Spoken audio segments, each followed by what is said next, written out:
What up, y'all? Time to talk about remote neural monitoring. Monitoring. I said that wrong. This is a big part of gang stalking. Apparently, not everyone's on it. So I walk down the street and people will talk about what I'm thinking about. I'll be at my job. People walk by my job talking about what I think about.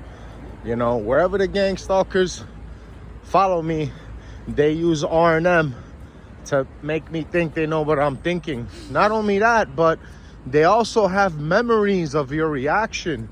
Because when I was a soft target, I remember once they had some guy smoking bent paper, rolled up bent paper. It wasn't even a cigarette. And he lit it up and I saw it and I was like, that's weird. And that was years ago when I was a soft target, and they did that shit again when I was a hard target. What's the point of that? What's the point of that? Another thing, they sent a guy with a loud car years ago during my soft targeting, right?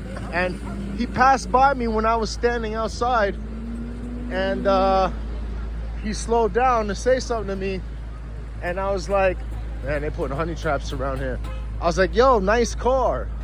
He's like, yeah, word, it's a nice car. It's like, but I was like, it rides low. I was like, yeah. And like, he said, yeah, if I drive in the city, it's like worse than the Middle East. There's holes everywhere. This was years ago. They sent him to my building 2 years ago during my over targeting. He did the same conversation. I did the same response. He said the same shit. Like, so I didn't know that, like, someone can have the same reactions or say the same thing. Like, what the fuck is that about, you know? I know this sounds weird, but you know, it's said that they keep like information like on a supercomputer, you know, and they'll provoke you to get that same reaction out of you. They'll set up a skit to get the same reaction out of you. You know what I mean? Now here's another thing. When I was a soft target, right? What was I gonna say? I was watching TV. Here's the perps. I was watching TV, right? So I was watching something online, and they showed like a girl caught a guy cheating on her on the train, right? He was with some other girl, and his girlfriend pulled up on a train. Now this was years ago when I was a soft target. Let me look at it. These are perps. Those two are perps. Those are perps. So,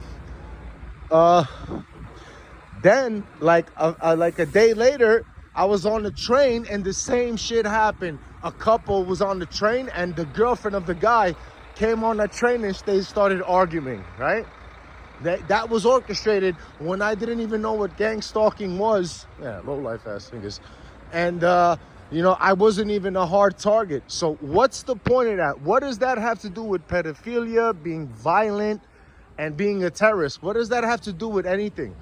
How is that part of an investigation? Seeing something that I saw online and then recreating that scenario in person on the train. What does that have to do with an investigation? There's another low life coming up. See, if you watch Brian too, his shit is out there. It's crazy. But he talks about how, you know, what they're really doing is mapping your brain out. That's why you're a target. You know, they're like, part of it is mapping your brain out, weapons research, development, and data collection, this and that. It's like, I don't know, man. I'm trying to figure this out. You know, the dumb shit they do has nothing to do with investigation. You know, but now that I found out that they're mapping people's brains out, now it makes sense. Later.